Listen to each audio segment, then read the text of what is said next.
If you're going to build, or if we're going to build or rebuild anything, it starts with asking the right questions.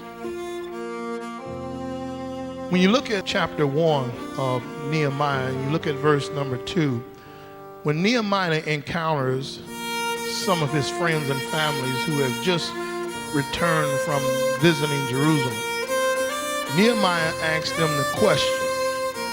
He asks them the question, he says, how are things back home? That's the question. And sometimes, my brothers and sisters, we never get the right answer because we never ask the right question. And sometimes we ask the right question, but we ask it to the wrong person. So sometimes we don't get the right answer because we don't ask the right person.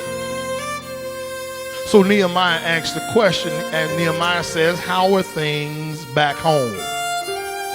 And I believe that that's a good question. That's a good question for us. That's a good question for you. How are things with you emotionally? How are things with you spiritually? How are things with you financially? How are things with you relationally?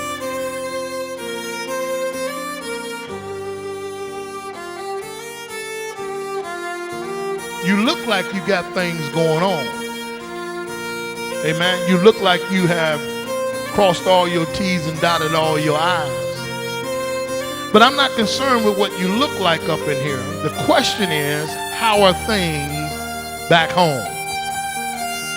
When you take back home out and put you, how are things with you? Because back home has nothing to do with the location.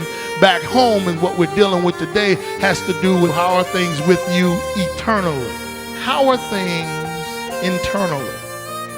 You look good on the outside.